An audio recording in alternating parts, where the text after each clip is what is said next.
Paimbestigahan sa mga otoridad ang pipila ka mga business process outsourcing kun BPO company sa Sugbo nga gireklamo sa gihimo nila ngadto silang mga empleyado atol sa pag-igo sa linog. Ang detalye sa report ni Nico Sereno. Sa social media, nangayog impormasyon si Cebu City Vice Mayor Tomas Osmeña sa gihimo sa pipila ka BPO companies dihang miigo ang kusog nga linog. Gipost niya ang chat sa usa ka TL o team leader nga pabalikon dayon ang iyang mga sakop sa trabaho kay kun muuli gani ikonsidera sila nga maawol o absent without official leave. Bisaad ang busy mayor nga susihon kini ug andam siya mismo mo file og complaint atubangan sa Department of Labor and Employment. Matud sa grupong BPO Industry Employees Network kun Bien Cebu, daghang reklamo sila nga nadawat dinhi sa Metro Cebu pagkahitabo sa linog.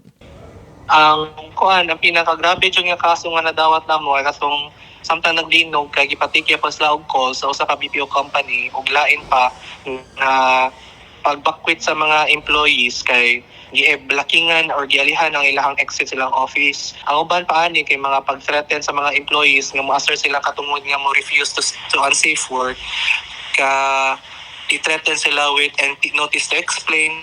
Kagahapon mi file og complaint ang Bien Cebu didto sa Dole. Kay para namo manggod kay dili siya pwede nga business as usual lang nga dapat ang untang gibuhat sa mga companies kay gi-ensure ang welfare and safety sa mga empleyado nila, but beyond the responsibility of these companies involved kay ang responsibility pud unta sa government kay mo act decisively panahon sa usa ka emergency situation. Sa interview kagahapon dito sa Bugos City, matud sa Regional Director sa Dole 7, andam sila nga moimbestigar sa mga insidente. Kung mo bisita man ang atong mga kaigsuonan nga BPO workers aron nga pagyagyag sa ilang reklamo, unya right there and there ato po nang ipatawag ang management no aron nga mabawan po nato ang ilang habig. Gipahinumdum sa Dole ang unod sa ilang labor advisory.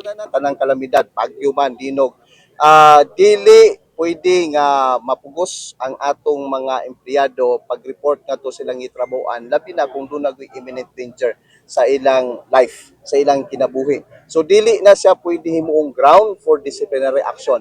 Dili pwede nga suspensohon, dili pwede nga i-terminate tungod kay wala mo sulod. Nico Sereno, Balitang Bisdak.